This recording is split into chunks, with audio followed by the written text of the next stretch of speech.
एक point of view ये भी है डॉक्टर साहब कि देखें उनके साथ तो डेफिनेटली गलत हुआ, वो अनडू होना भी चाहिए और अनडू हो भी जाएगा, लेकिन क्या इसका मतलब ये कि यहां पे भी वही, क्योंकि एहसान तो आप ये पूछ रहे हैं कि क्या कानून का वही तराजू इस्तेमाल करना चाहिए या पीटीआई का तराजू अलहदा होना चाहिए? ठीक है, ख्याल में अलहदा तो नहीं होना चाहिए, लेकिन मैं ये कह रहा हूं कि देखिए पाकिस्तान में सियासी कायदीन को, सियासी पार्टियों को साइड लाइन करवाना, इलेक्शन से आउट करवाना हमारी एक तल्ख तारीख रही है।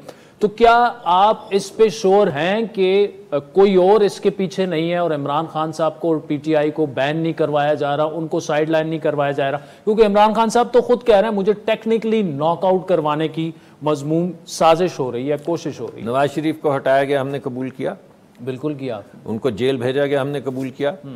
मरियम साहिबा को जेल भेजा गया, हमने कबूल किया।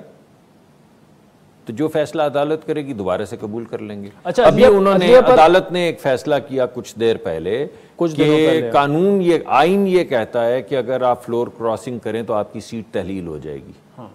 आइन में कहीं नहीं लिखा कि अगर वो तहलील हो जाए तो आपका वोट भी काउंट नहीं होगा। अदालत ने फैसला किया, हमने सर झुकाया।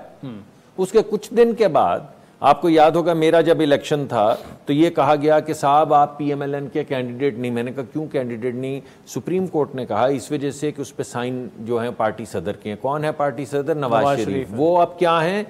वो अब क्योंकि वजीर आजम नहीं है, अब वो सदर भी नहीं है, उनके सिग्नेचर भी नहीं है, इस वजह से मैं कैंडिडेट भी नहीं हूं पीएमएलएन का। तो वही सदर का खत इस दफा आया तो कुछ और बाज़गश्त सुनाई दी। मतलब कि अब तरीके इंसाफ को अपना शायद खतान अब्बासी ढूंढ लेना चाहिए। आप ये कह रहे हैं? मुझे इससे गर्ज नहीं है। हम तो ये कह रहे हैं कि जिस तरह आप आज भी मौलवी तमीज़ुद्दीन के केस की बात करते हैं, जिस तरह आप आज भी भुट्टो साहब की फांसी का जिक्र करते हैं, जिस तरह आज भी अभी मरियम साहिबा का और नवाज शरीफ साहब का जिक्र हुआ, तो और फैसले आ जाएं। जरा फैसले जो हैं अवाम के सामने आते जाएं। इस मुल्क में जूरिस्प्रूडेंस भी सेट हो रही है, इस मुल्क के अंदर प्रेसिडेंट्स भी सेट हो रहे हैं, कंसिस्टेंसी ऑफ लॉ भी है, एक तराजू है, किसी के सर पे आंख पे पट्टी है। आपसे मैंने पूछा कि तराजू अलहदा होना चाहिए, आप मुस्कुरा दिए।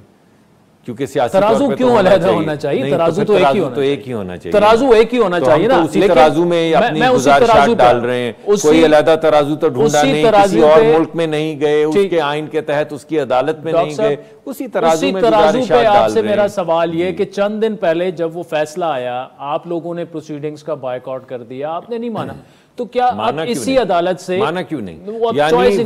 जब फैसला हो गया तो माना ना।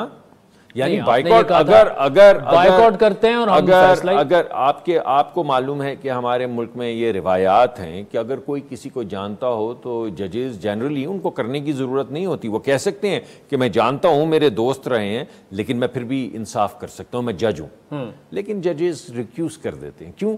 क्योंकि इंसाफ होना भी चाहिए, होता हुआ दिखना भी चाहिए। अब यहाँ पे मुल्क की 99% या 90% पार्टी सियासी जमातों ने कहा कि हमें ये जो बना है बेंच, इस पे एतमाद नहीं, लार्जर बेंच, लार्जर या ठीक है फुल फैसला किया गया नहीं, हमने वो भी माना। ठीक, अगर एहतजाज में बॉयकॉट किया तो क्या हुआ? कुछ भी नहीं हुआ, फैसला हो गया, जो फैसला हुआ वो भी माना।